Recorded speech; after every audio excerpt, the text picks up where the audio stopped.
This story begins more than 100 years ago, back in the frozen spring of 1922. A remote family farm sat quietly on a cold, fog-laden slope deep within the Bavarian countryside, where open fields gradually faded into the edge of a dense, dark forest. The fields were empty, visibility was limited, and the wind whispered through the bare trees, as life carried on as normal with the steady rhythm of isolation. For those who lived and worked at Hinterkaifeck, it was simply another ordinary day, marked by routine, labour, and the home comforts of familiarity. They were all totally unaware that a lurking darkness was slowly closing in. It began with small, strange signs, unaccounted footprints in the snow leading from the forest to the farmhouse, but none ever leading away. A faint, unplaceable sound echoing from the attic in the dead of night, as if someone was up there. Keys that suddenly vanished, a door lock found broken, newspapers appearing without explanation, tools that went missing from the shed, farm animals left distressed, and the growing, overwhelming feeling that someone or something was regularly watching and waiting. The neighbours simply dismissed it as the wind or a wandering animal. But the Gruber family and their live-in maid, a small 6-person household, truly felt it. They truly lived it. Every creak, every whisper, every shadow seemed heavier, charged with tension, with fear, and they had every right to be afraid. Days passed with little rest, and then Hinterkaifeck was transformed into a chamber of pure horror. Inside the family farmhouse, 6 lives were brutally extinguished in a way that would sicken and baffle investigators for more than a century. A house seemingly abandoned in life was now saturated with death. But Hinterkaifeck was not abandoned, at least not right away. In the days that followed the murders, someone stayed. The animals were fed. The fires were lit. Meals were prepared. The farm continued to function, calmly, methodically, while the bodies of 6 people lay exactly where they had fallen, battered and bleeding. For days, the person responsible lived and worked among the dead, maintaining the routines of the farm as if nothing had happened at all. Decades later, the Hinterkaifeck murders are remembered not only for the brutal end of the Gruber family and their maid, but for the chilling silence the violence left behind. A house emptied of life, a village left perplexed, and a killer who was never found, who was perhaps even still hiding in the shadows of a nearby forest. How can investigators question more than 100 suspects, pursue dozens of plausible leads, and still never identify who slaughtered 6 people before calmly living among their bodies? Why did virtually everyone tied to Hinterkaifeck, neighbours, ex-employees, even relatives, instantly fall under suspicion after the murders? What clues and unusual events could have alerted authorities or neighbours, but instead were ignored or laughed off, leaving the Gruber family vulnerable? And when did the search for answers begin to fracture under conflicting theories, false confessions, and multiple investigative dead ends?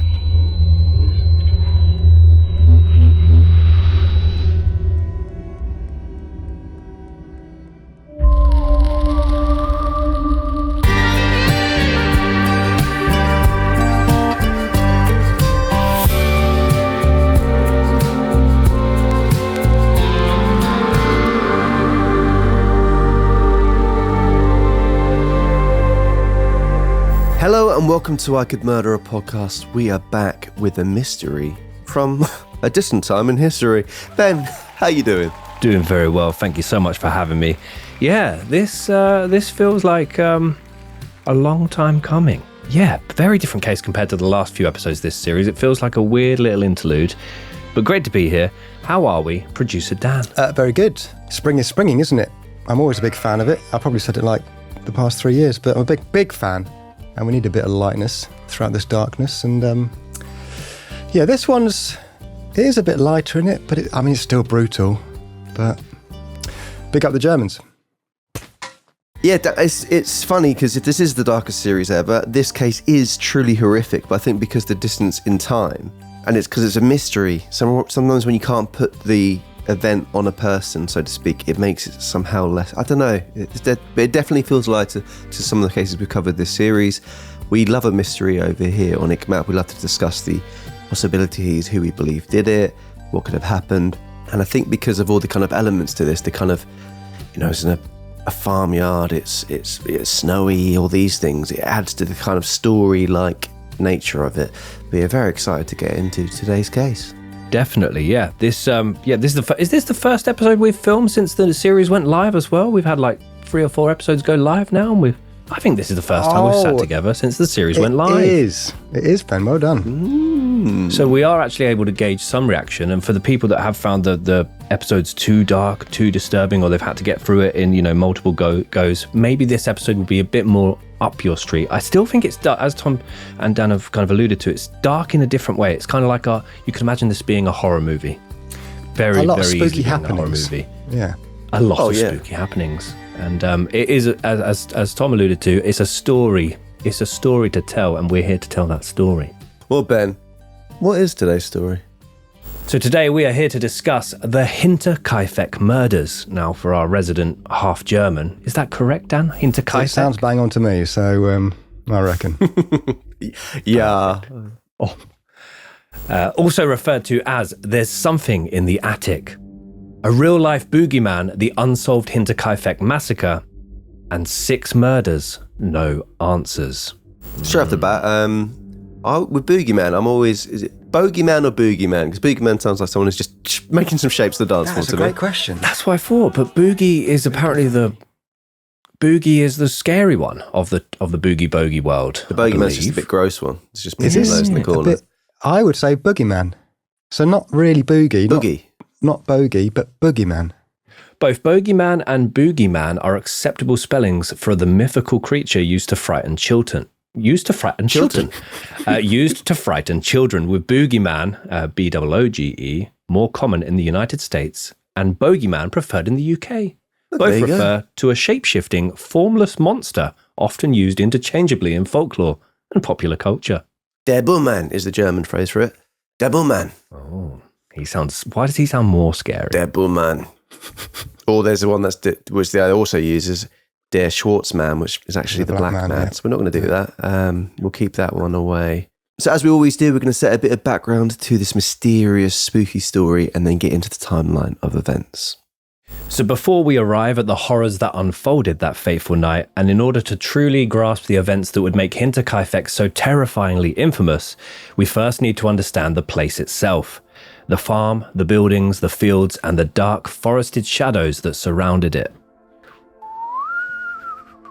I mean, Dan probably could get some better sound effects than that. I've got nothing queued up, but Bumps will sort me out. Won't you, Bumps? Perfect. Every detail of this remote homestead would play a part in the story, in ways the Gruber family could never possibly have imagined, until it was far too late. Hinterkaifeck was no ordinary farm.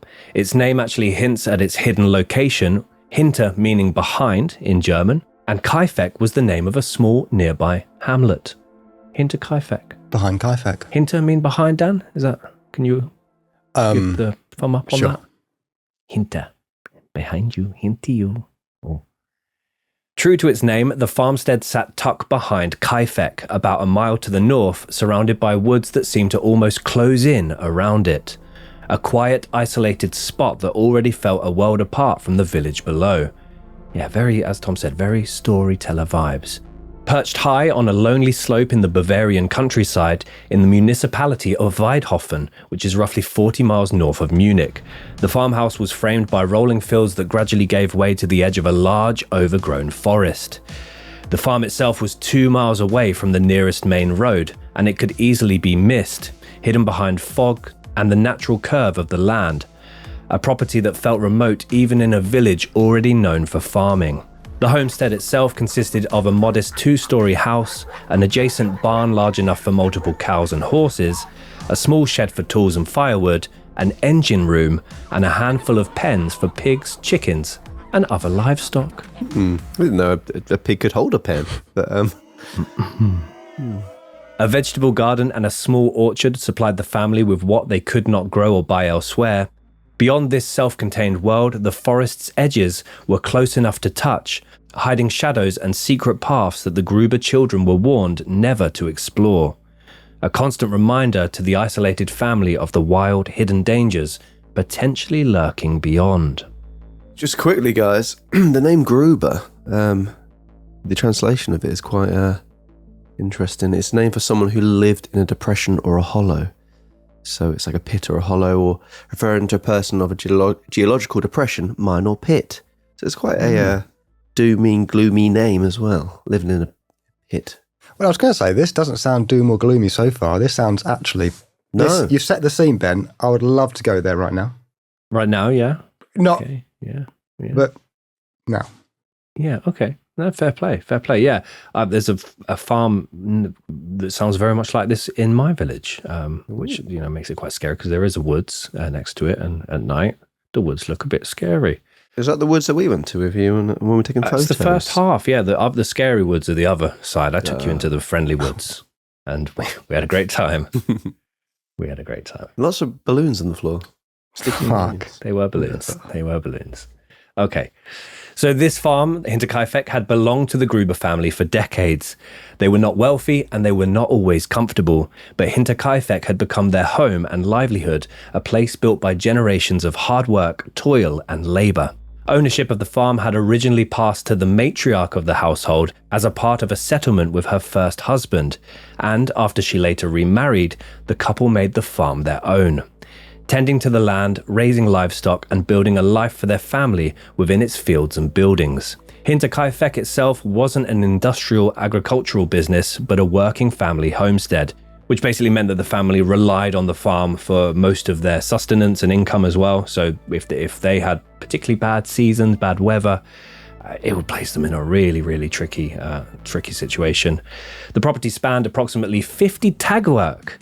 Tagwerk, Dan? Tagwerk? No, Sorry, never heard I'm that clarifying word before. everything. No, yeah, don't know. 50 tagwerk, apparently 50 tagwerk, Dan, if that's correct, is roughly 17 hectares or 42 acres for all the acre folks out there, which is basically 31 football fields, 672 tennis courts, or the exact acreage of Battersea Power Station in London.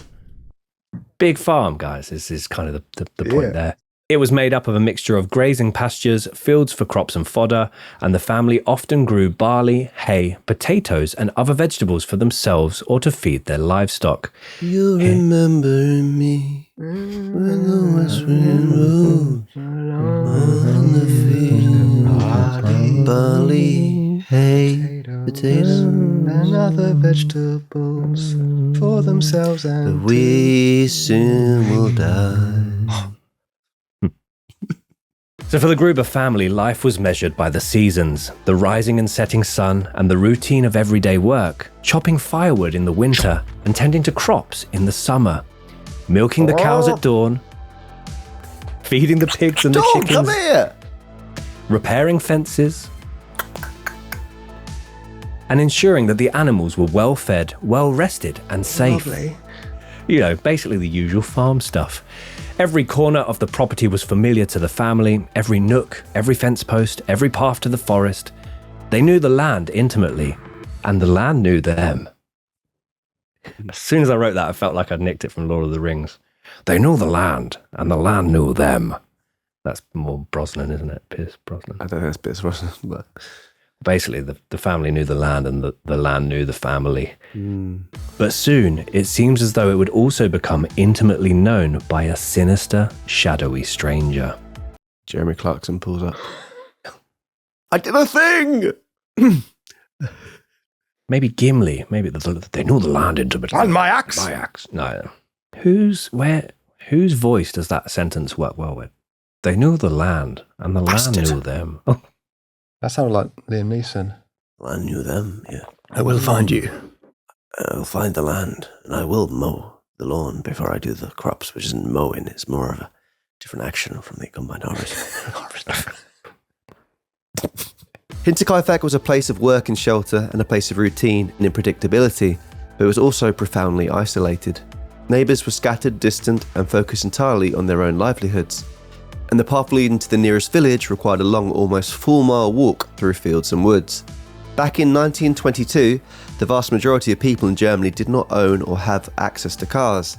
They were very rare and considered a luxury, so everything was done on foot, or on horseback at the farm, with the family very rarely leaving the general area.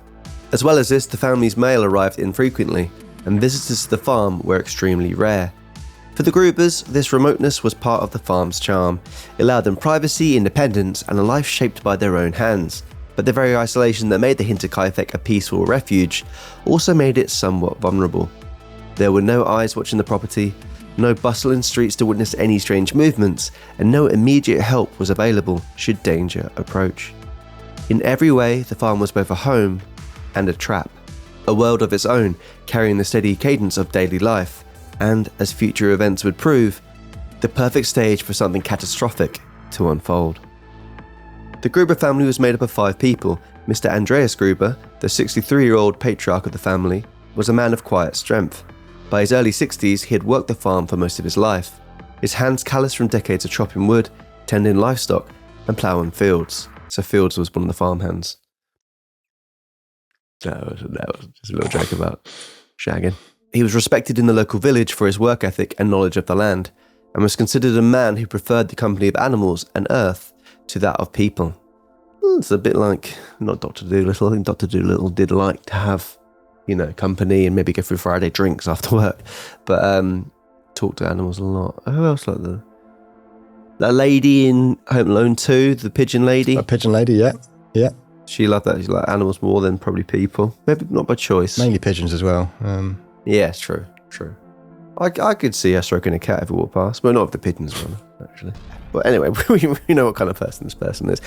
Despite his harsh exterior, he cared deeply for his family, quietly ensuring the farm ran smoothly so that everyone was well provided for. His wife, 9 years his senior, was 72-year-old Cassidy Gruber, a woman who was long accustomed to hard work and responsibility. Whilst Andreas spent most of his waking hours outside on the farm, she managed the household. She prepared meals, tended to the orchard and vegetable garden, and helped with the smaller farm tasks. Her life was measured in chores and schedules, as well as the well-being of her children and grandchild, a constant balancing act of keeping both family and farm in order. People who knew her described her as steady, practical, and deeply rooted in her family life at Hinterkaifeck. Just a safe pair of hands. It all sounds lovely so far. Yeah, I mean... When does this start to turn? Andreas obviously being a bit distant, but I think, being nature-based, I think that's fine. And usually they've got lots of interesting facts to tell you about. Love it. He probably would say straight away, this is, how big this place is? It is 672 tennis courts. Do you play tennis, Andreas? Nah. Too sloopy. Yeah, so far, as Dan said, so far it sounds quite quaint and nice, to be fair. I mean, I'd do it. I like a bit of isolation, to be honest with you, but as Tom, you said earlier, it can be quite dangerous if something happens because you're not close to civilization or emergency services or people. So, yeah. Heaven forbid you have a fall or a cow has a go at you and you're on the floor in that field for days. Cows are scary, though, to be fair. They can be. I think someone last year was killed by a cow. Oh. Usually, I'm not blaming the people, but usually they don't get the warning signs or they let a dog off near them and it's like, usually a dog that kind of sets it off, yeah. Well, the thing is, if the cows charge you when you have a dog on the lead, let the dog off the lead and look after yourself because the dog will just look after itself as well. That's usually what the advice is. Right. Do a disclaimer there, Bonzi, saying Tom might just be making this up, but I vaguely recall that. To be fair, we were once chased by cows, a whole herd of cows, not a group of cows, a herd of cows, and I had to pick up Judge because he was well excited, but I had to pick him up and run. So that sounds utterly terrifying. But anyway, back to the case. Long before Andreas entered her life, Casilia had already walked a hard path. She had been married once before to a farmer named Joseph Assam, and it was through that first marriage that ownership of Hinterkaifeck came into her hands as part of a legal settlement. From that union, she had 3 children, Martin, Casilia, named after herself, and ironically a son named Andreas. Joseph Assam died of pneumonia at the farm in 1885, leaving behind his widow and children to carry on. Even decades later, villagers whispered that the farm seemed to echo with traces of his presence. A quiet murmur of footsteps, the creak of doors, shadows in corners, a ghostly reminder that Hinterkaifeck had always been a place where the past lingered. Oh, starting to get a bit scared now. Pneumonia. Yeah. Terrifying. Less than a year after Joseph's death, Cecilia remarried, joining her life with Andreas Gruber.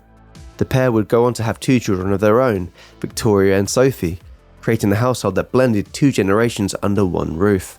Some of Cecilia's children from her first marriage would eventually leave the farm to forge lives elsewhere, whilst the others remained, bound to Hinterkaifeck by blood and duty.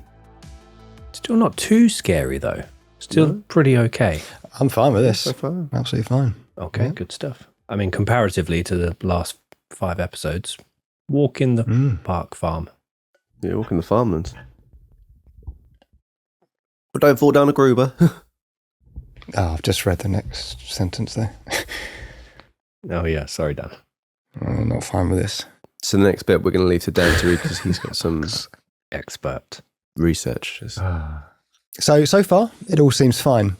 But Andreas and Cecilia Gruber's family history was not without shadows beyond the farm itself. In 1915, a then 56-year-old Andreas and his 27-year-old daughter, Victoria, were convicted in court of holding an incestuous relationship that had taken place for more than 3 years between 1907 and 1910. After being found guilty, Andreas received a 1-year prison sentence, while Victoria, who was being abused by her own father, was made to serve a month. 4 years later, in 1919, the matter resurfaced once again, under even darker circumstances, when Victoria quietly confided to her lover, a neighbour by the name of Lorenz Schlittenbauer, that her newborn son, and Andreas and Cecilia's first grandchild, Joseph Gruber, had been conceived through her father's continuing sexual abuse. Schlittenbauer later went to the police after hearing this information, and, after a brief back and forth with the courts and with the Gruber family, initially withdrew his complaint before later reaffirming his accusations during Andreas' trial. The court did not consider this testimony sufficient for conviction, and Andreas was ultimately released. However, to safeguard the young child and distance him from the scandal, Schlittenbauer boldly adopted Joseph Gruber as his own. These events left a significant mark on the family and the farm, only isolating them further. While some children were sent away or removed from the household, others remained close to the land and to one another, unaware of the horrors that were still to come their way. So now we've introduced a potential ghost of Cecilia's former husband at the farm, an otherworldly presence. Andreas Gruber being a bit of a monster himself. And now this Lorenz Schlittenbauer. There'll be a lot more on him shortly, but I'm going to go early, guys. Lorenz, I don't like him. By the turn of 1922, Hinterkaifeck was home to 6 people. Andreas Gruber, the 63-year-old patriarch, and his 72-year-old wife, Cecilia. They shared the property with their widowed daughter, Victoria Gabriel, aged 35, who, after the tragic loss of her husband, had returned to the farm with her 2 young children. A daughter who had also been named Cecilia, aged 7, and a son who had also been named Joseph, just 2 years old. Yeah, so I know there's a lot of names, guys, going on. It will be clarified that at this point there have already been 3 Cecilias and 3 Josephs. Lots of them going about on the farm. Maybe that was a thing. Maybe not a farm thing, but just a family thing. Keep the names. Never met a Cecilia in modern day. Yeah, or a Joseph with an F, Fritzl. No, didn't meet him. Oh. Where do you hang out? Finally, completing the household was Maria Baumgartner, the 44-year-old live-in maid, servant and farmhand, who, despite the local rumours and concerns surrounding the Gruber family, was newly hired to help care for the animals, tended chores, and to help keep the farm and the young children ticking over. Andreas and Cecilia's widowed daughter, Victoria, had married Carl Gabriel, a local man from Weidhofen, on the 11th of March 1914, at which point her parents formally transferred ownership of Hinterkaifeck to the young couple. However, just 9 months later, as the First World War raged across Europe, Carl was called up to serve in the military and was reportedly killed at the Battle of Arras on the 12th of December. Bereft of her husband and with 2 young children to raise, Victoria returned to Hinterkaifeck, seeking the safety and familiarity of her childhood home, bringing with her the next generation of the Gruber family and blending her household once more with that of her parents. Together, the 4 adults of them maintained the routines, the livestock and the land, whilst the 2 young children were looked after. Yet, even with this familiar and ordered existence, subtle hints of unease began to creep into the quiet corners of Hinterkaifeck. Doors that seemed to move on their own, unexplained boot prints appearing in fresh snow that led nowhere, strange lights flickering along the tree line, and the occasional shadow glimpsed at the edge of the forest, always watching, but always out of reach. Inside the farmhouse, tension sometimes simmered between the family members. Raised voices muffled behind closed doors, sudden silences that left an almost tangible chill in the rooms. Whispers of past abuse lingered in the walls, of vanished husbands, rumours of ghosts, and secrets best left unspoken. Little by little, the farm that had once been a sanctuary to so many began to feel like a cage to so few, and the sense that something unseen had taken an interest in the family. A presence patient, deliberate, and utterly unknown grew with every passing day, foreshadowing the darkness that would soon descend upon Hinterkaifeck. And it is here we move on to the timeline of the Hinterkaifeck murders, massacre at the farm. Christmas of 1921, Hinterkaifeck, Germany. Winter had firmly tightened its grip on Hinterkaifeck. The farm lay buried beneath a thick blanket of snow, and vast portions of the Bavarian countryside remained frozen and silent. A foot of ice-coated snow covered the fields and pastures, leaving the crops bare and the land dormant. The wind howled through the forest at the edge of the property, rattling the windows and sweeping across the slope, while the family huddled inside the farmhouse for warmth and shelter, and the livestock huddled in their stalls. Fires crackled and smoke curled from the chimney, but inside, the house offered only a fragile refuge from the relentless winter cold and no escape from the growing tension. So at this point, obviously with the weather conditions and the lack of things that they're able to do to the farm, they are now, as we said, they took refuge in the farmhouse. They are stuck inside with one another pretty much 24/7. And this is not long after kind of these allegations, or they weren't allegations, they were confirmed instances of abuse between Andreas and his daughter, with the rest of the family being aware of it. Being stuck inside a, isolated building to have to face your abuser, or, from the wife's perspective, a husband that's betrayed her and her daughter. That must be pretty horrific. Even that in itself is a horror film within itself. But yeah, it gets a lot darker. I mean, at first when you were saying that, that's quite nice, the idea of, it's all snowy outside, you can't see it for miles, you've got all your supplies, you just kind of, I was like, that'd be quite picturesque. But nah, you've ruined it by saying the abuser in the house. So even as the Grubers sought comfort in routine, the farm had begun to reveal its unease. Strange occurrences had been reported over the past months. Small, inexplicable signs that something was off in the house and on the grounds. Just 6 months earlier, the family's first live-in maid, a Mrs. Crescence Rieger, had quit in a fury after claiming that she could no longer bear the eerie sounds that she heard in the attic at night. Here's where it all starts. Slow footsteps directly above her head, groaning murmurs in the night. She spoke of ghostly footsteps, locked bedchamber doors opening and closing on their own, and a general feeling that the house was haunted. Whispers that some villagers later linked to the spirit of Joseph Assam, Kazilia's first husband. Mrs. Rieger had also confessed that she felt uncomfortable around Andreas Gruber himself, a man already shadowed by scandal after his conviction for incest with a daughter close to her own age. A fact that added additional human unease to the house's growing tension. Her departure, after she quit, left a vacancy that the family struggled to fill for several months. She had been with the family for a long time and had actually given birth to a child whilst living and working at Hinterkaifeck. But this small, gut instinct decision would ultimately go on to save her life. In early March of 1922, even as snow clung thickly to every field and fence post, the strange events around Hinterkaifeck seemed to gather momentum. Subtle at first, almost easy to dismiss, yet impossible to ignore once they began. A week or so before the murders, Andreas made an unsettling discovery in the snow. which is not one of those, if you've seen New York snow clearers recently, have you seen that? No.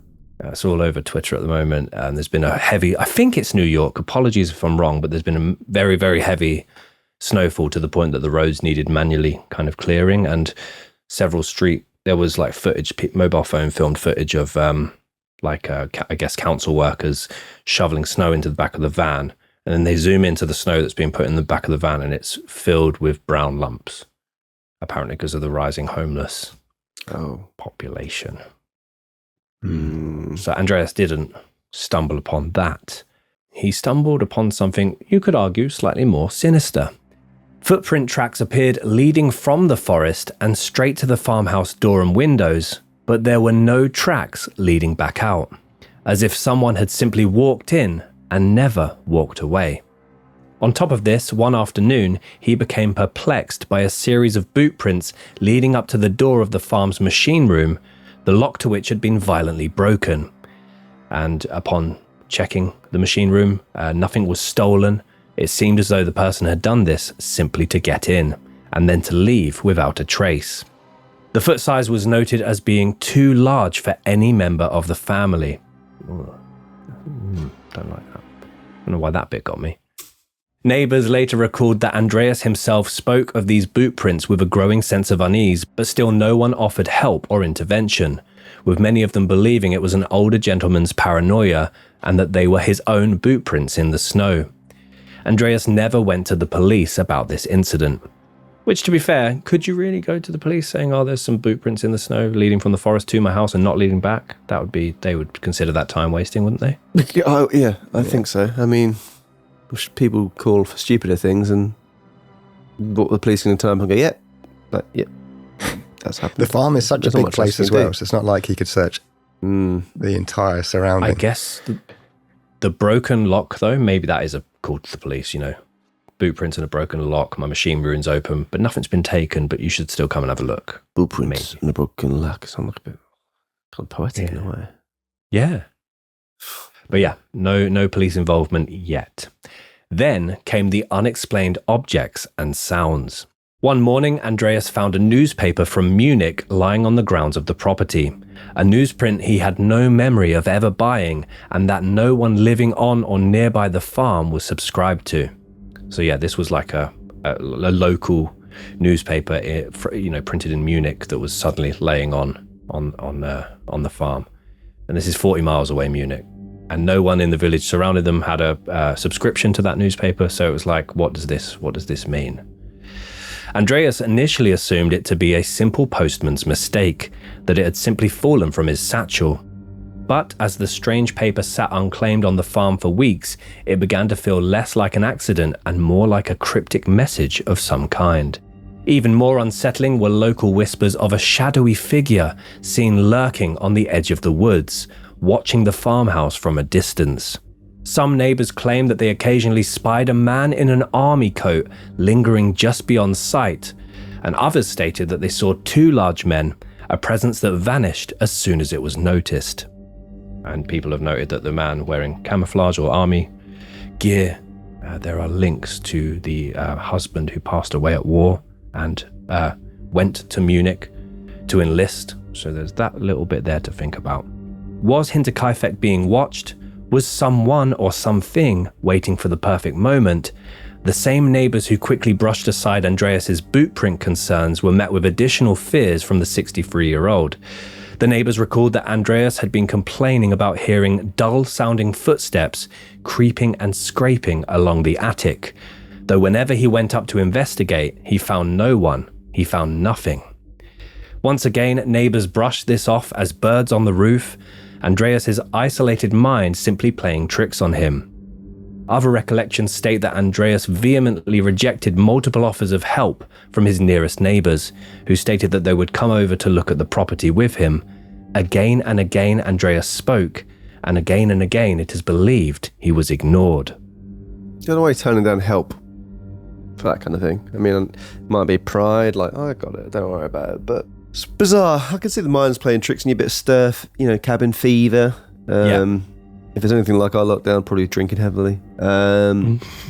But still, it could be just one of those, someone hears some stuff in the house, some bit creakiness.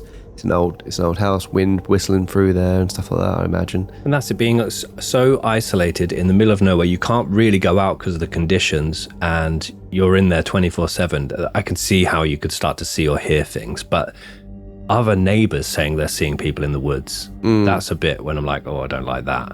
And you're now stuck in also with Andreas, who is a monster and heavily problematic. We've got a dishwasher that when it finishes its cycle, it opens automatically. The door, not showing off or anything. It's a cheap one. Brag, yeah. Every time, and we set the dishwasher off at like late in the evening, and every time it kicks open at 11 o'clock at night, it makes us both jump every single time. So that's scary for us. So yeah, being out in the sticks and hearing all these things. No thanks. Does it make you jump when you're in bed, or are you watching TV in the It can be any, yeah. In bed it's worse, obviously, because you just hear this massive downstairs. The dogs don't seem to mind though. Cool. So. Imagine if it was in the roof. Yeah. Weird place to have a dishwasher. Yeah. Scary. Nightmare getting the dishes hassle. out there to put them in the cupboard, yeah. Oh. I'll just do it in the sink. No, use the dishwasher. We paid enough for it, because the fancy feature that goes to dunk. I'm not showing off. So other oddities accumulated around the homestead. Keys vanished without explanation, including a front door key, which... if you've had your machine room broken into and then a front door key goes missing, I'm calling the police, or I'm walking 4 miles to the police station or whatever it is. Through the snow, I don't care. I don't like that. Hard. Yeah, sorry, I am free. I don't care, but I'll wear lots of layers and... Yeah, 2 pairs of socks.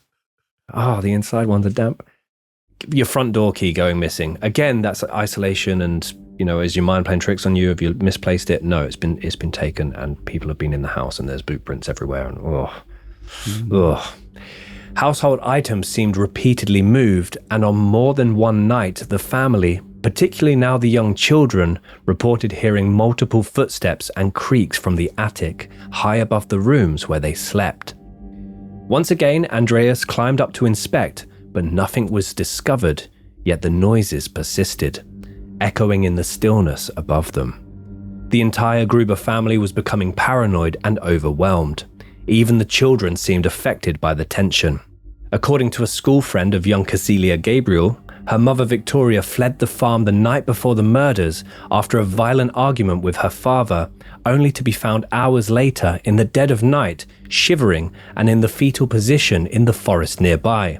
Still not wanting to return to the property, preferring the possibility of freezing to death over being back under the same roof as her father. That's significant. She did not want to return home. She preferred the cold. There were also local rumours circulating that she had been seen, quote, arguing with an unknown male in a local cemetery, with the argument resulting in the male striking her. Another bitter and bewildering turn in the quiet family's story. Throughout the weeks before the massacre, none of these strange occurrences were reported to the authorities, and no outsider intervened. From phantom footsteps to vanished keys, unaccounted newspapers to footprints that pointed only inward, the warning signs mounted like snowdrifts against the farmhouse door, building a storm no one saw coming. And, behind that door, 6 people slept, unaware that the moment to escape had already passed them.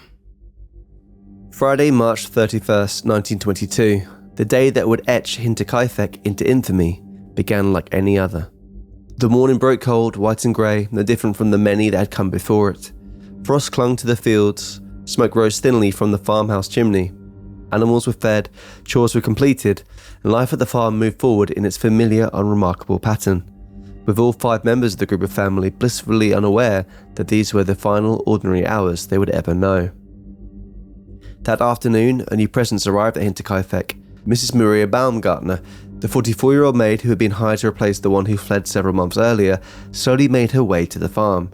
She was accompanied by her sister, who stayed only briefly a few minutes, long enough to ensure Maria had arrived safely, long enough to take in the quiet isolation of the property before turning back toward the village and leaving Hinterkaifeck behind. This would become the last time any outsider would see the farm's inhabitants alive. Maria had no way of knowing what lay beneath the calm surface of the happy homestead she had just entered. She had no way of knowing about the footsteps in the attic, the broken locks, the boot prints from the forest, or the unease that had settled into the walls long before her arrival.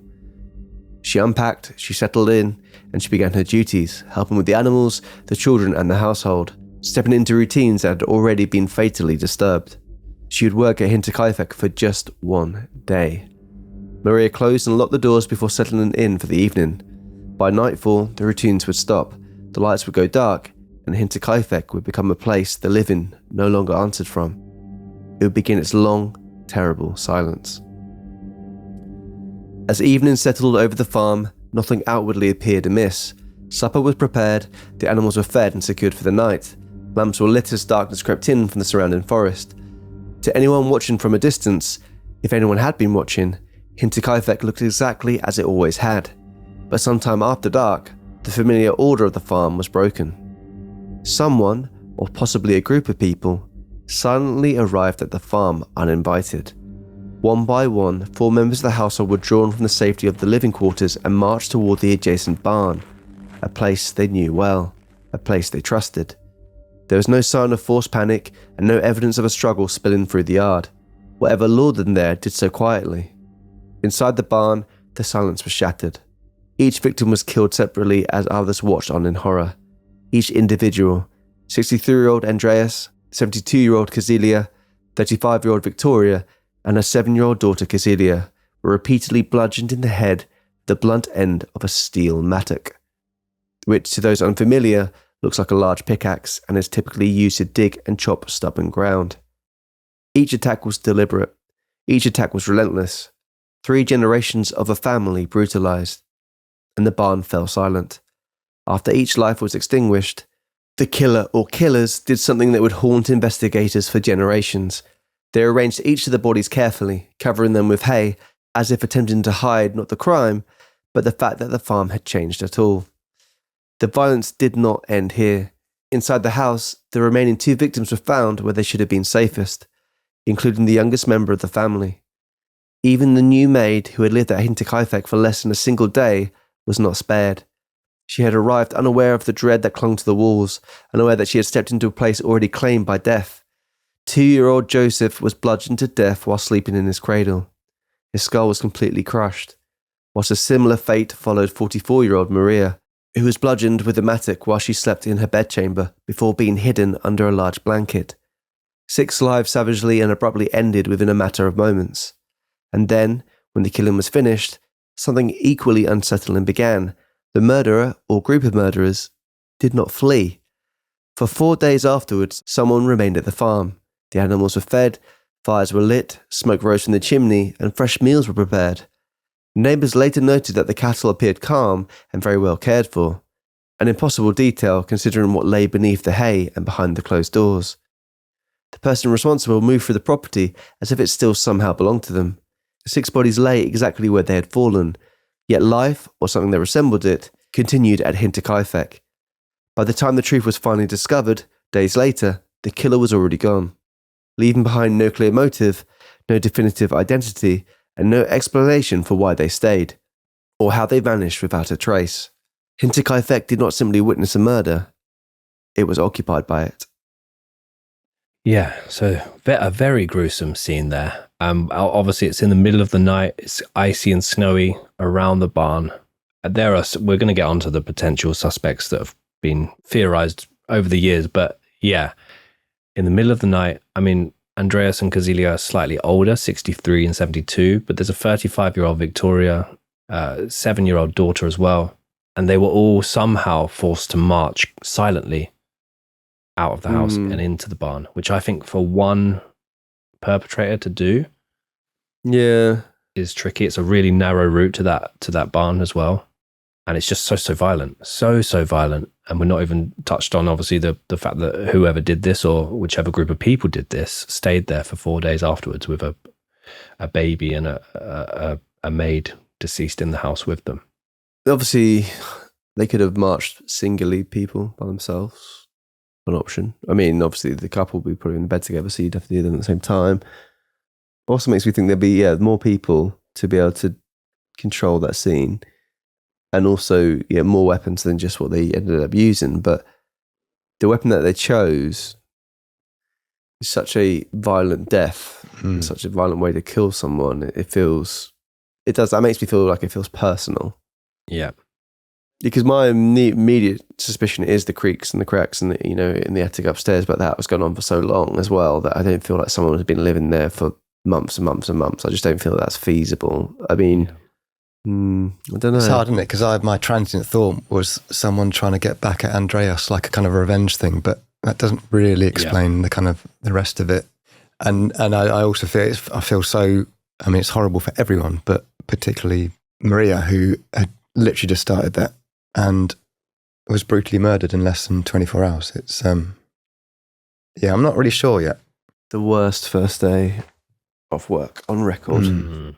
I mean, the other thing not to ignore is the Victoria that mentioned Victoria having the conversation or the argument with the man in the graveyard a few days before it. I mean, is it a case of saying what her dad had done to her and like you say, like trying to kill him for vengeance, but then it going wrong, but then why take out the whole family? There's so much going on that doesn't make sense here because as Tom mentioned, it could have been one by one they were marched out. And that would mean that the person that did it would have to know the house well enough to kind of go to each room individually, quietly as well, without waking other people up, and then marching them to the same destination. And then obviously, maybe then they've realized, there's a baby and a maid here that they weren't expecting, maybe.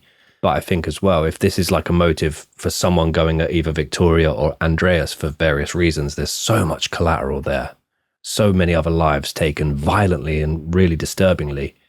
That just doesn't make sense either. And there's one suspect I'm really focusing on, but even now I'm kind of like, well, I don't think he'd be able to have done this by himself. And also, I don't know if there's enough there, but I have one guy that I really believe did this. There's also a theory, a really interesting theory, which isn't backed up by too many people, but there's a whole website dedicated to it, which is that Andreas did all of this before killing himself.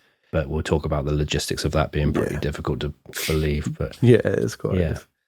I mean, unless the murderer who did this saw the entire family as sin, if this was a big religious sort of avenged attack, and then like I think you mentioned, Ben, that Maria was just in the wrong place at the wrong time, and in their eyes, she had to go as well.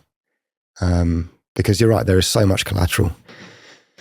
It doesn't quite make sense. It's the baby and Maria being left in the farmhouse. And almost the rest of the bodies seem to have been, again, there's speculation as to when and how this happened, but there are very few photos of this case, but some of the infamous photos are of various bodies laying in hay.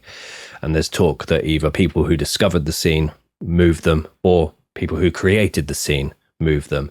But it's almost as if they've then gone back into the house and realized, oh, there's a maid here who we didn't expect, and there's a baby here we didn't expect. And the simple option there would be to leave the baby, leave the maid, get out of there. But whoever individual or group of individuals has done this has decided, actually, no, it would make more sense to now also murder a maid and a baby in their sleep.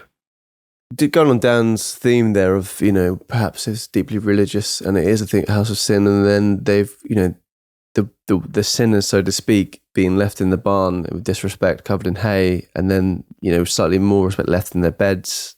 I think that's slightly, a kind of way of leaving them. Obviously, he's still brutally murdering them, but maybe that's the reason why they're left in the house and, the bodies are left in the barn. But yeah, I mean, obviously, Andreas's abuse and that going around and being, reported could be enough, to make someone want to seek not revenge on him, but, to attack him essentially. But it doesn't seem to be, it's not like there's ongoing disputes that we've been able to uncover with, other farmers or anything like that, which, could then lead to, wanting to just wipe them out for making, their lives easier. It seems bizarre, but it seems like someone who knows how to run a farm has done it. Yeah. Well, the thing that's really standing out to me now is the couple of the two men that were apparently dressed heavily in military gear seen on the outskirts of the forest and then disappearing. Like, they would have the tactical awareness to pull something like this off. I imagine they could maybe run a farm as well, but that idea of like a couple of army men who were, strategic and very, methodical in doing this at night without being caught, without making a sound, that's terrifying. But it's then, this person or group of people have decided to stay for another 4 days, look after the farm, eat there, drink there. They're not worried about potentially, someone stumbling upon them and happy to live amongst death, a brutal, brutal death. April 1st, 1922. 4 days after the murders are believed to have taken place, two familiar figures made their way up the long icy path to Hinterkaifeck. Hans and Eduard Sharofsky, brothers who earned their living selling coffee from farm to farm, had arrived to take the Gruber family's usual order. They knocked at the farmhouse door. No answer. They knocked again, harder this time, then tried the window. Still nothing. The only thing they heard were the sounds of the family dog barking and smoke gently exiting the chimney. Assuming the family might be busy with chores, the brothers wandered through the yard, calling out as they went. The farm felt strangely still. Too still. The animals were there, but no voices answered back. No footsteps approached. No doors opened. One detail stood out. The gate to the machine room was wide open. It was an odd sight, careless even, but the brothers, after looking at one another, thought little of it. Farms were busy places, and Hinterkaifeck was known for its isolation. After a glance around the silent yard, they turned away and continued on their route, unaware of how close they had come to the truth. Because that's the other point. There was a family dog who could have made a lot of noise in the middle of the night when strangers or a stranger approached and entered the farmhouse. And there are speculations about the individual was known to the dog, and that's why the dog didn't make a fuss. But we'll get into all of that. But there was a dog there as well. So close, wasn't it? I mean, yeah. If they'd been a bit more persistent with their cell, they might have. Sounded like they were already pushing it with a knock in, but yeah. Maybe they should have tried harder. Yeah, We'll come back later. Latte. Flat white Coffee snow. delivered to the farm. Yeah. Lovely. Coffee beans. April 4th. In the days that followed, absences began to accumulate. 7-year-old Kazelia Gabriel failed to appear at school, not just once, but repeatedly, with no explanation given. Sunday came and went, and the Gruber family did not attend church, a noticeable omission in a deeply observant, rural, devout community. Whispers began to circulate. Something wasn't right. Then, a local mechanic named Albert Hoffner arrived at Hinterkaifeck to complete a scheduled repair on a faulty engine together with Andreas. He knocked, he called out, and he waited. He continued to wait. Again, he heard the dog barking and saw smoke coming out the chimney. Nearly an hour passed without seeing an hour. Fucking hell. These guys are persistent. Albert's patient, yeah. Patient little mechanic. Smoke my pipe and we're waiting for my mechanic. What accent is that, man? Literally. Albert Hoffner. Albert Hoffner. He says, smoke my pipe and wait in my mechanic gear. That's exactly what I'll do. I didn't do anything. Just me and the smoke and Albert Hoffner. He somehow is related to Michael Peterson. There's a line there. There's a link.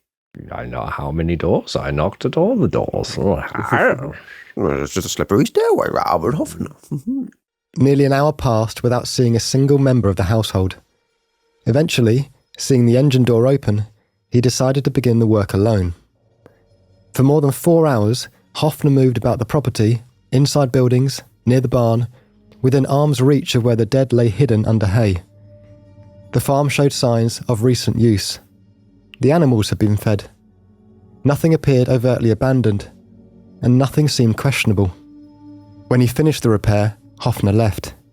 Still, no one had seen the family. Later that day, at around 3:30 in the afternoon, mounting concern finally tipped into action.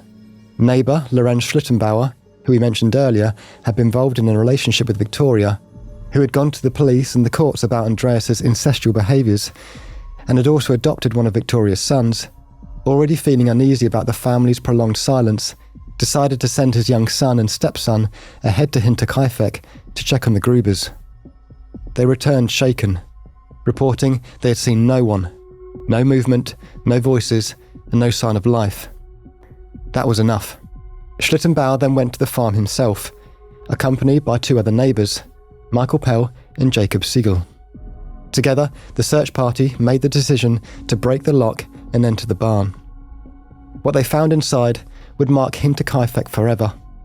Lying in the straw, were the badly mutilated bodies of Andreas Gruber, his wife Kazelia, their daughter Victoria, and Victoria's young daughter Kazelia. They had been struck down one by one, dragged into the barn, and laid out in grim silence, as if arranged. The farmhouse held the rest. Inside, men discovered the body of a new maid, Maria Baumgartner, in her room. And nearby, the smallest victim of all, 2-year-old Joseph Gruber, lifeless in his cot. The nightmare was complete.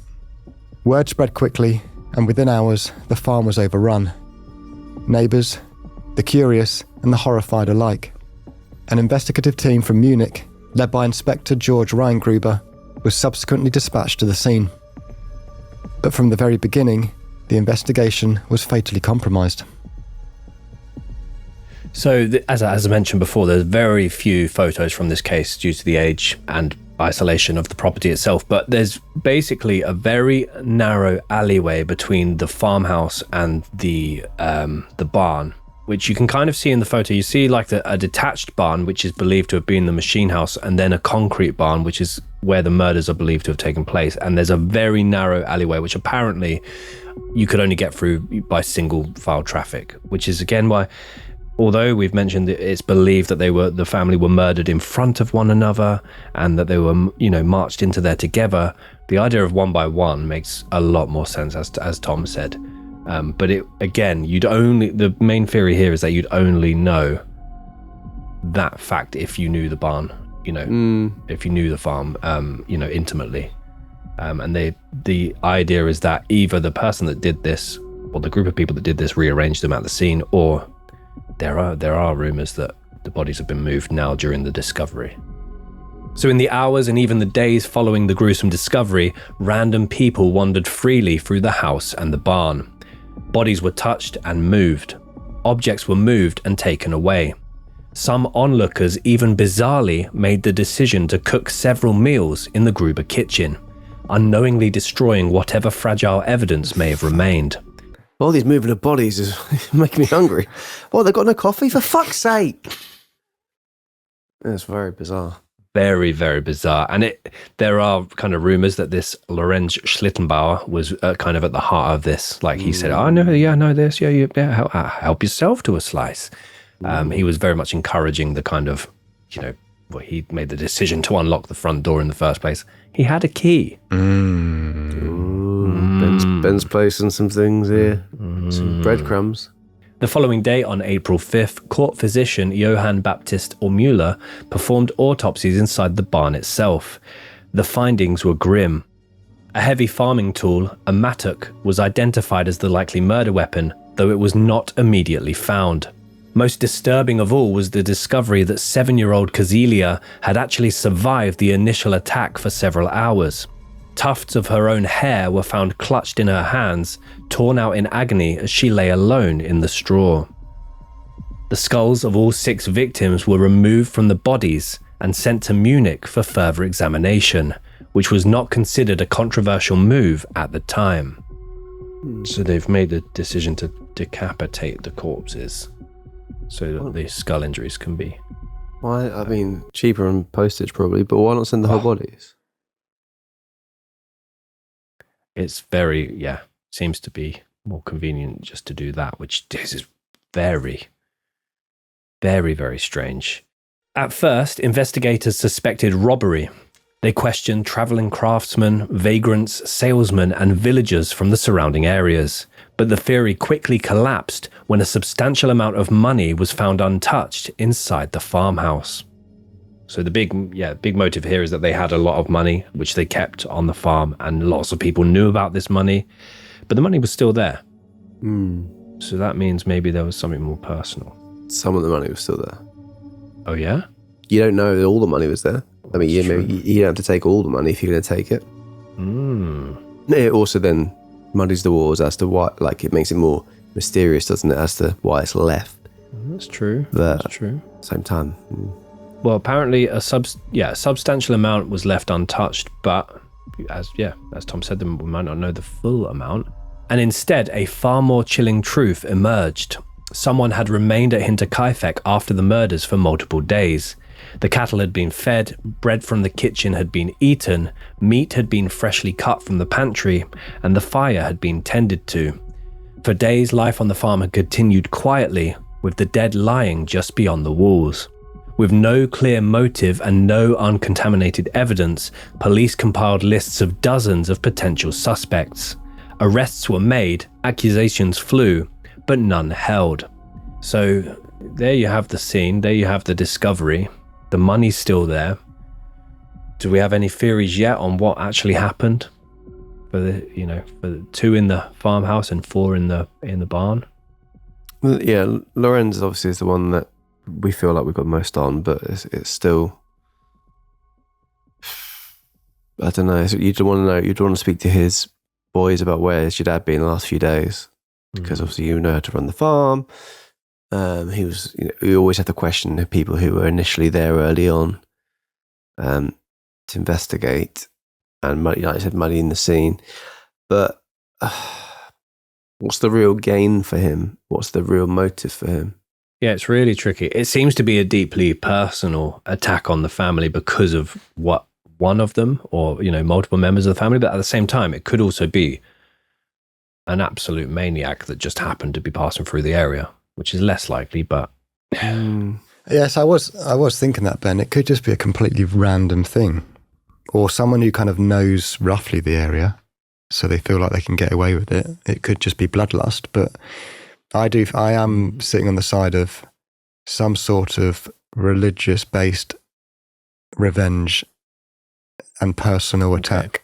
Yeah, them not going to church and that being a big thing for them.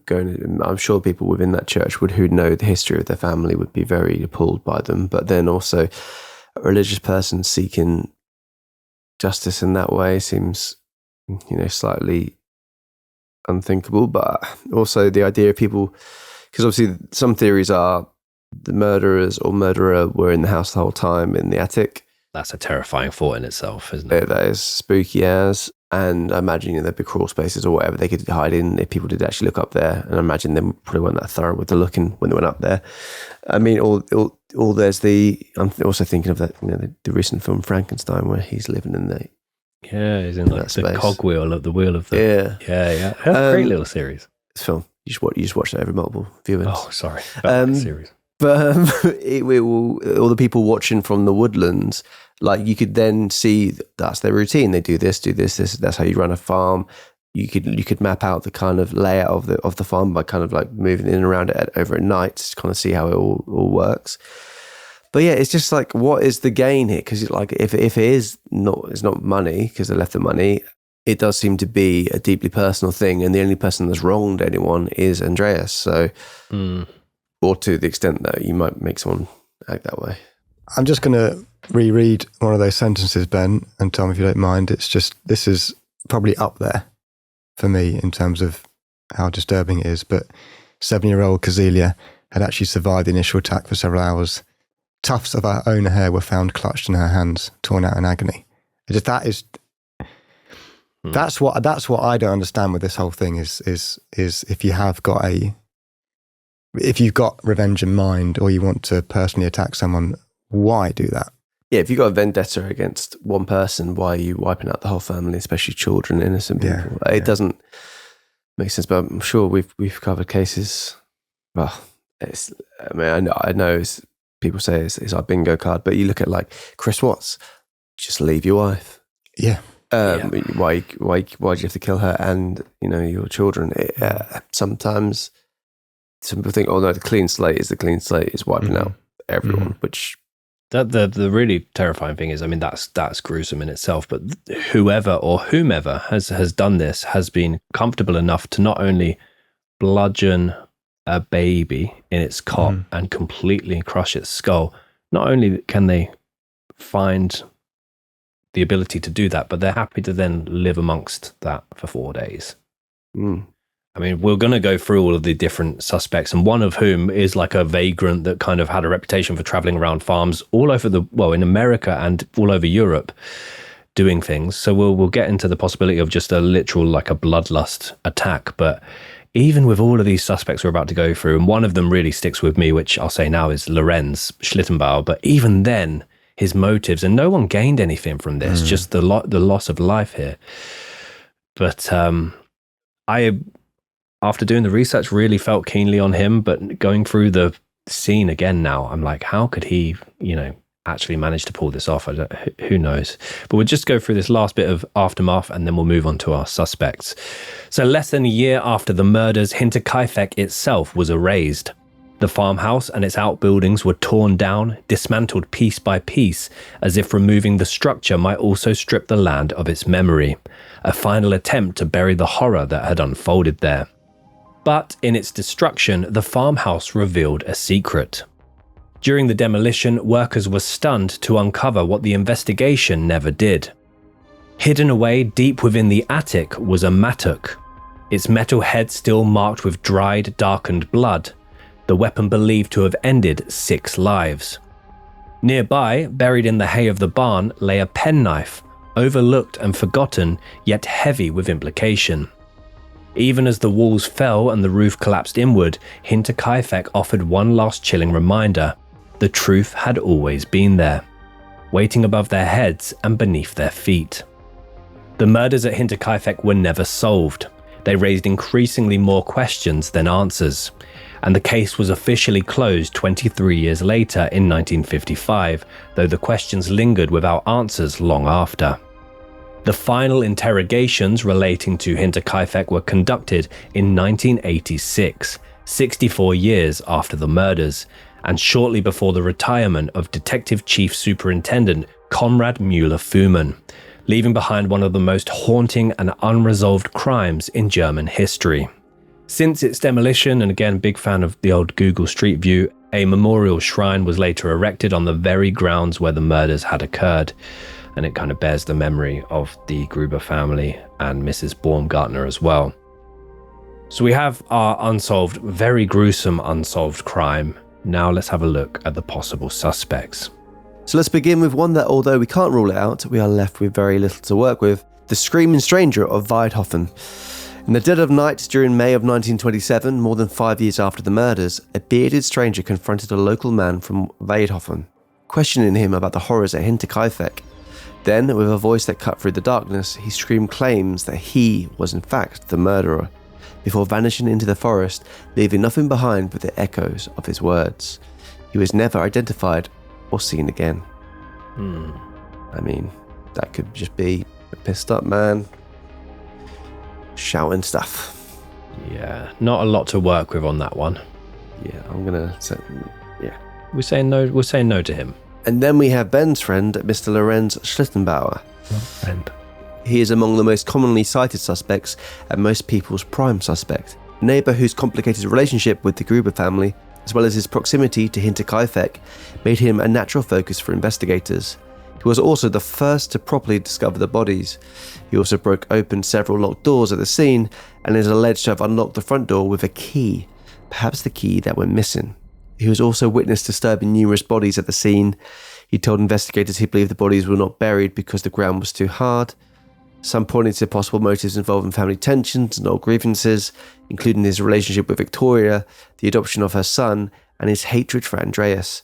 Yet there was never conclusive evidence linking him to the murders. While often mentioned in discussions of the case, the lack of hard proof keeps Lorenz in the realm of suspicion rather than certainty. He died in 1941 after having sued multiple people for slander who dubbed him the murderer of Hinterkaifeck, who won most of the cases. What are we thinking about him then? What are we thinking about old Lorenz? I have to say, as soon as I finished the research, I was like, it's him. But after sitting here and going through it with you guys, I just still can't find... Because there's one picture of Lorenz as well, and he's a little bit of an older gentleman as well. I don't know if maybe that photo was taken years after, but I just don't think he has it in him. And although there's some motive there, and it is very odd that he had a key. That's very odd. And apparently he was, manipulating the scene and disturbing remains. I still don't know if there's enough. He was a neighbour, right? He lived on a neighbouring farm. Yeah. I mean, is it odd to have a key, even though he had a very complicated relationship with him? it's kind of, you still need to sometimes help out a neighbour, and if he was the first one there, it kind of makes sense, and he knows about the land, he knows about how, I don't know, it kind of doesn't seem, there's not enough for me to convict him, but I don't know.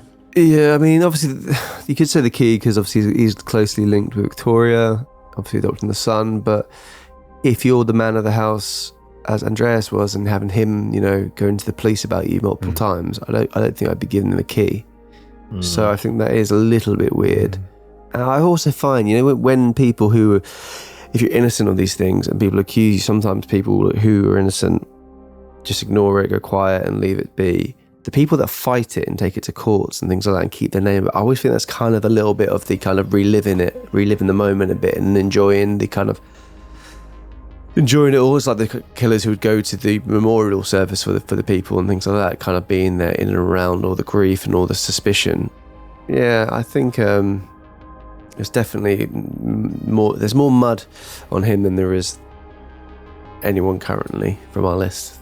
Yeah, I agree with that. I think you could argue he's fighting to clear his name, but I still think he would be for me the one that had the most motive, but I still don't think that motive matches the violence and level of the crimes. As I said, like with the abuse that Andreas did before Victoria, you can completely see, because he had a relationship with Victoria himself.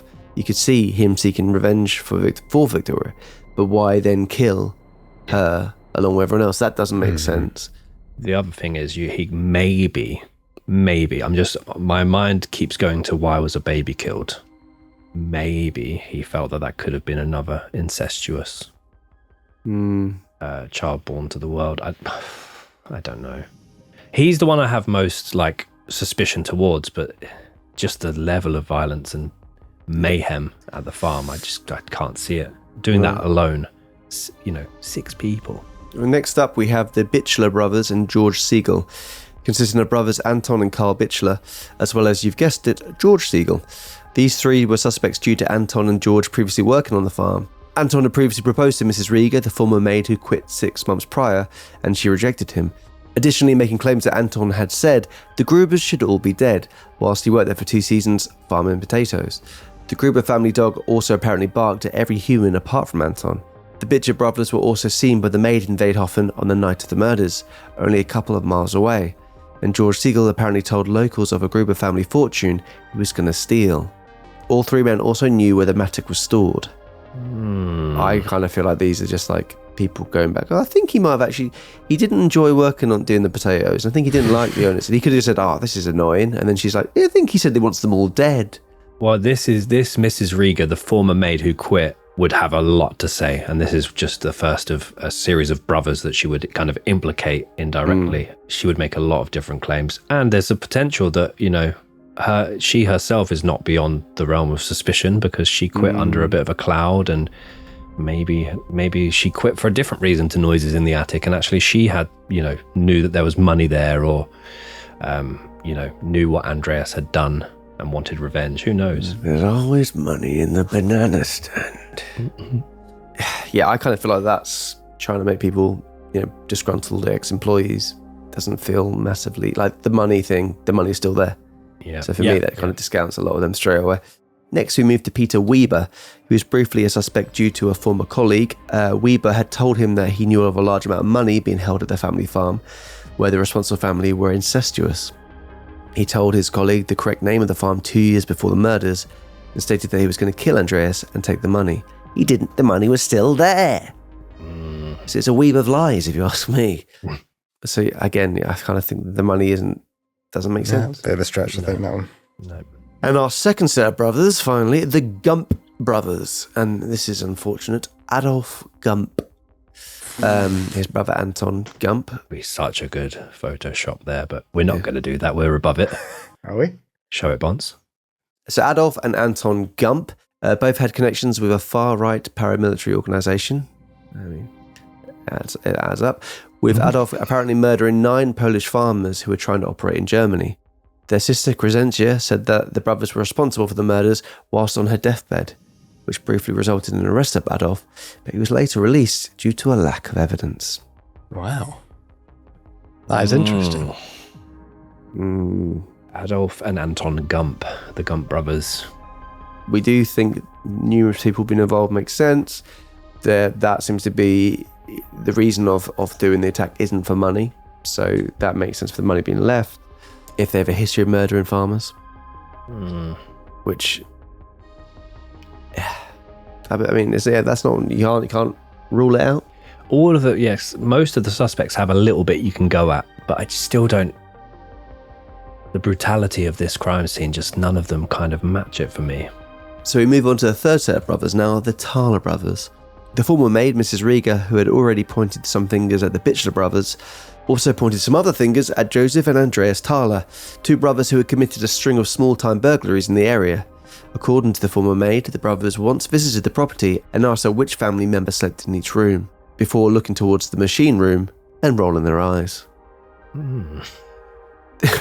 This Very is all we bawdy. have. Yeah. That's an odd question to ask a stranger. That's a really creepy question to ask a stranger. Which room do you all sleep in? Ugh. Again, it's robbery, burglary, money left on the counter. Yeah. Because I think you could imagine the money being left on the counter if it's a burglary gone wrong and you flee, but the fact they stayed there for numerous days afterwards. And it was a lot of money left there, apparently. Yeah, not so much. But as well, just Mrs. Rieger pointing fingers in all directions, which we'll go on to now. So while she had been casting a lot of blame herself, let's turn the lens towards the former maid, Mrs. Rieger. She quit Hinterkaifeck 6 months before the murders, claiming the house was haunted by footsteps in the attic, strange noises, and an overwhelming sense of dread. That's just a daily thing, Mrs. Rieger. We've all got that deeply within us, right? Yet these claims only surfaced after the killings. Some have questioned whether fear masked resentment, knowledge, or even involvement, or whether someone close to her, a husband, friend, or maybe a family member, could have acted on information only she would have known. The layout of the house, the family routines, access to the house where everyone slept. What do we think about Mrs. Rieger? The thing is, I know she's only come out and said I quit because it was haunted, but Andreas was going around saying there's weird boot prints at the farm, a newspaper, whose newspaper's this, and also he's hearing stuff in the attic. But she did have all the, as much inside knowledge as anyone else would have had about the property.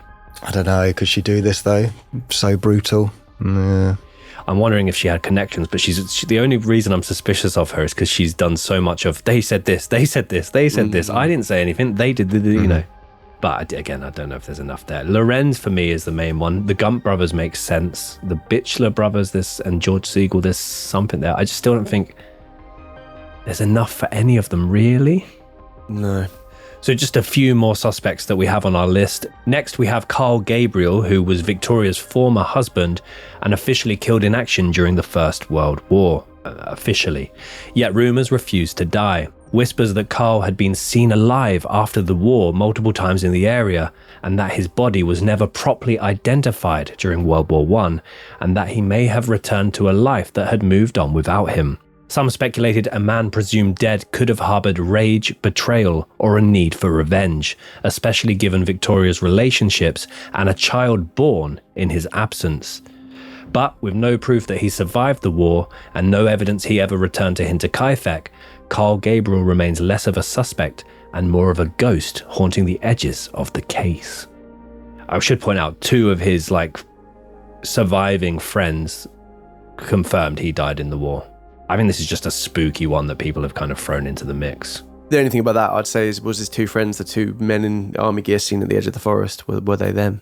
That's the thing that sticks with me. Strangers, large men being seen on the outskirts of the forest and then disappearing whenever they've been seen, and neighbours seeing them as well. Very odd. Then we have Paul Mueller, a name that feels less like a man and more like a pattern. Author Bill James, in the book The Man from the Train, puts forward a chilling theory that Mueller, a German migrant, might have been responsible for dozens of family annihilations all over America, uncovered through deep dives into American newspaper archives. Mueller was the prime suspect in an 1898 Massachusetts family massacre, and the similarities are hard to ignore. Isolated homes, entire families slaughtered, the blunt edge of a farm tool, a pickaxe, bodies being moved, stacked, and no robbery, just death. The author believes that when journalists and private investigators began connecting these murders across state lines, Paul Mueller suddenly vanished and was never seen again. And yeah, this one in Massachusetts was also a farmhouse, and same weapon, same style, same, 24 years previous though. And then finally, we have two more brothers, Carl S. and Andreas S. Decades after the murders, a woman came forward to police claiming that, as a child, she overheard their mother confess the brothers were responsible for the Hinterkaifeck murders, adding that Andreas regretted losing his penknife at the scene. Years earlier, a penknife of unknown origin was found on the property, a detail that chills but proves nothing. There have been no charges, no follow-up, just a late alleged confession, a lost knife, and yet another lead that dissolves into silence. And the final theory, although this can be shut down quite easily, but I found a website early on, which is www.hinterkaifeck.ch, which I assume was like a big official website. It's written incredibly biased. Basically puts through the theory that Andreas was responsible for all the murders before then slipping on blood and killing himself with the mattock.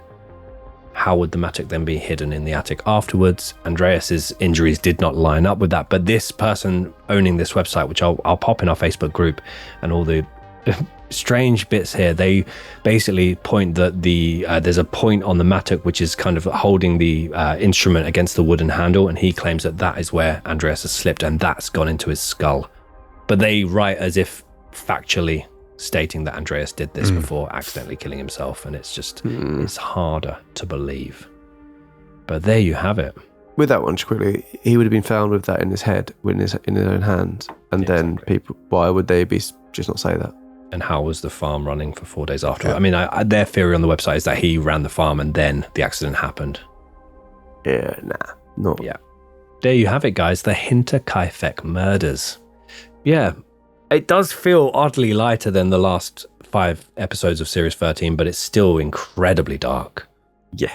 The fact that children were still gruesomely, horrifically murdered. Obviously, yeah, we're not saying that's light at all. We're not saying it's any lighter than the other ones, but it's the mystery element always, to me, makes it, I don't know, when you can't pin it on someone for some reason, it makes it more spooky rather than, I don't know what I'm trying to say, but yeah, that is an incredibly interesting case. It's one that fits for our series, the darkest series we've ever done.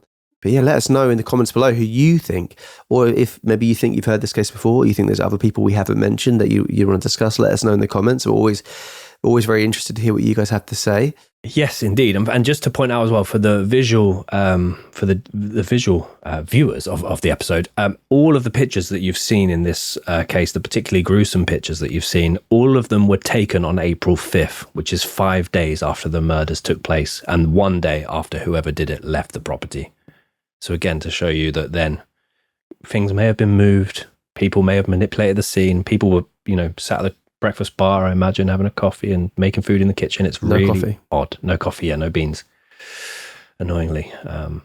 But yeah, just jarring, really horrific horror movie vibes, this case. Very gruesome as well. 100%. Well, because the photos are so old and whatnot, we haven't done lookalikes this week, but we have a decompression session. Yes, this is the time of the episode where we like to just have a little bit of a decompress after, such a dark series, such dark episodes. We encourage you guys to get involved. Send us an email at hello@icmap.co.uk with decompression session in the title. You have a fun question, a fun story. Let's keep it light. It doesn't have to be dark. It just can be something light and fun that we can discuss for a little while just to kind of cleanse the palate. I'm going to be honest, I started browsing a certain website and thought this would be a fun idea for the decompression session. So without further ado, let's just play the clip. What's going on? I could murder a podcast. If you had to enter a food eating contest, what food would you pick to best give you a chance of winning? Huh? Makes no sense at all. Man, those pickled sausages. Dangerous. Those people out in Ohio.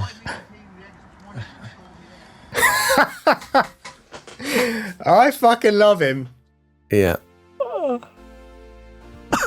Yep. So that is Shy and Awkward Guy, if to people who are unfamiliar, but all fans of his work. There may be some rogue cameos I'm going to do for this series. Just Bring so him on. But Shy Awkward Guy. Thank you so much. Yeah. Oh, he's naturally just so funny. Yeah. And I think I know Dan's answer to this one. So the question was, if you had to enter a food eating contest that you knew, not that I feel he needs translating this guy, but a food eating contest that you knew you had a chance of winning, what food would it be? Well, what food would you pick to have the best chance of winning? Best chance of winning. Yeah. Okay. Well, back in the day when I was about 14, I remember being fascinated by the idea of eating contests. And I remember timing myself and our mutual friend Wimpy eating beans, like just a plate of beans, a whole tin of beans. And I smashed him and he couldn't even finish it. So I could Were they cold or heated? Heated. Nice. Okay, thank God. I think a tin of beans would be my max, actually. I don't think I could eat that I endlessly. struggle with the sauce. Yeah. So that's impressive, Tom. Well done. Thanks so much. What would I pick, though, in terms of actually... To be fair, I watched a Bob Does Sport video the other day and they were smashing Krispy Kreme glazed donut rings.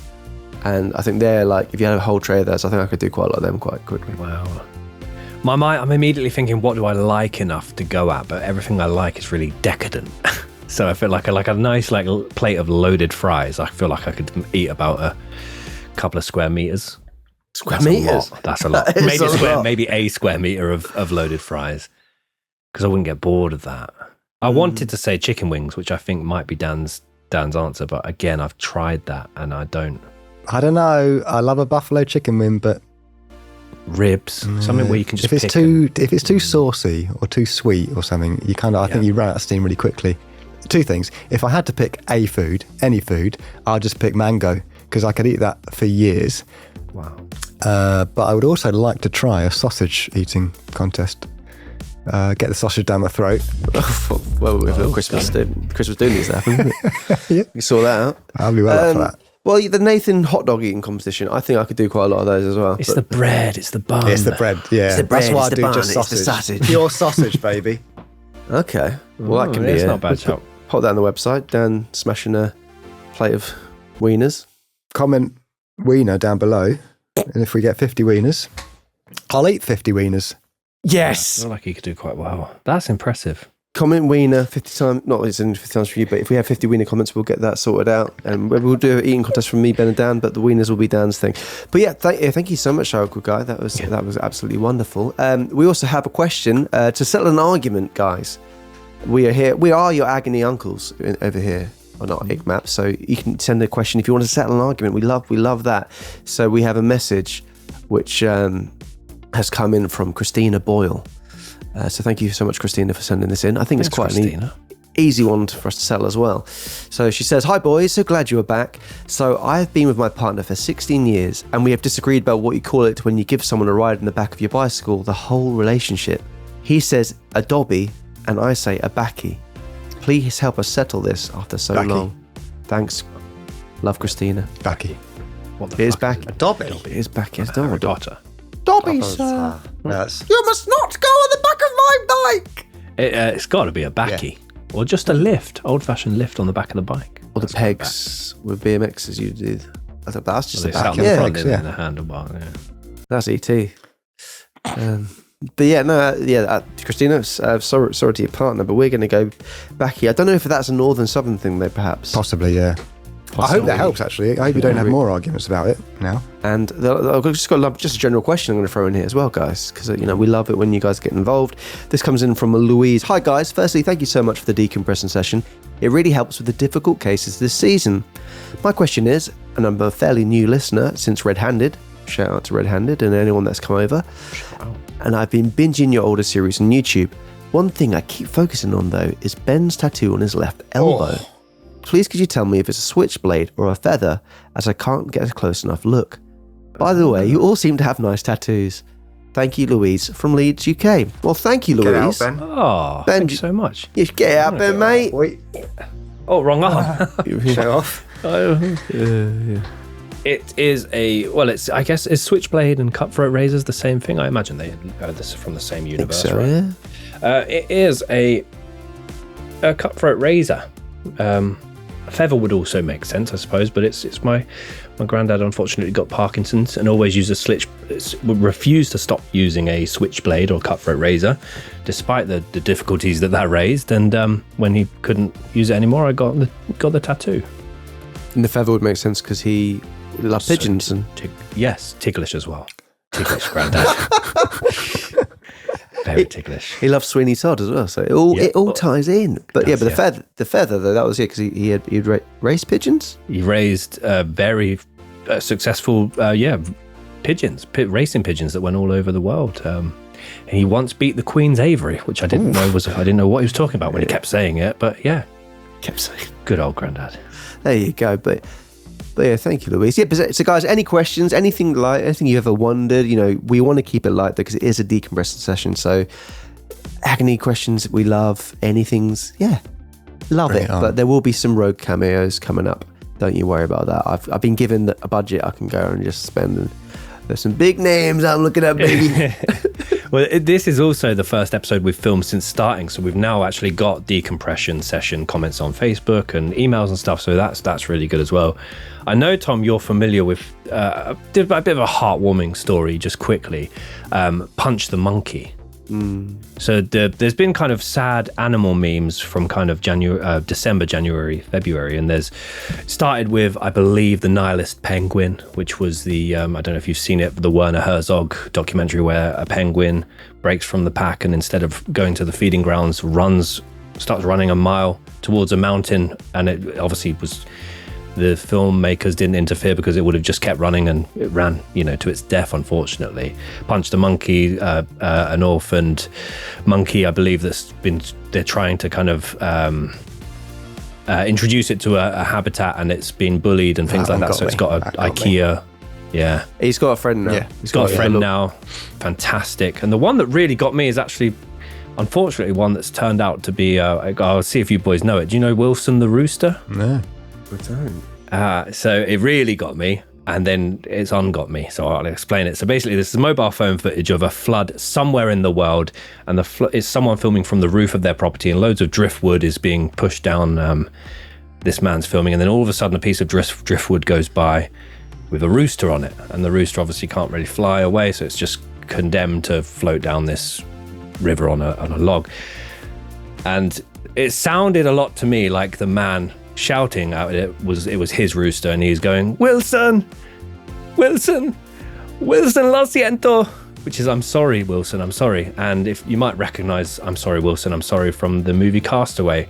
And basically someone had dubbed the Spanish version of Castaway over that piece of video, and I was heartbroken when I first saw it because it sounded like the man was so upset. But it's, play the clip, Bonds. Wilson, lo siento, lo siento, Wilson! But yeah, Punch the Monkey and the nihilist penguin, genuinely. Well, actually, still a sad story for the rooster. Hopefully, got brushed onto a roof.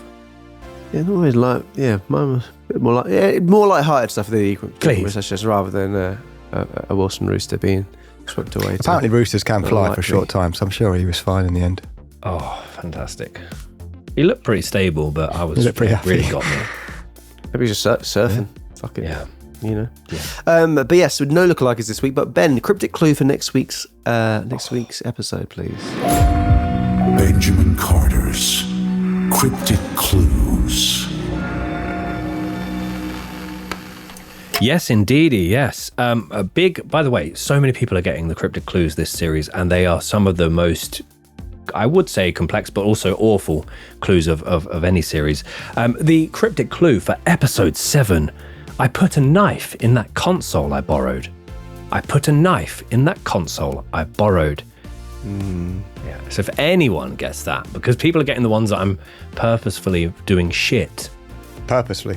Like I don't have a lot to work off with the last two, That season can be dry as heck. Hinterkaifeck, dry as heck. Winter, dry as heck.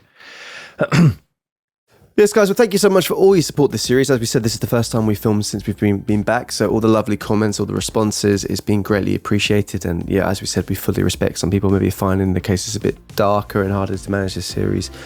It is the darkest series we've ever done. We will be obviously reverting back to type for next series, and hopefully you guys can join us throughout this. And if it takes a few listens, it's absolutely fine.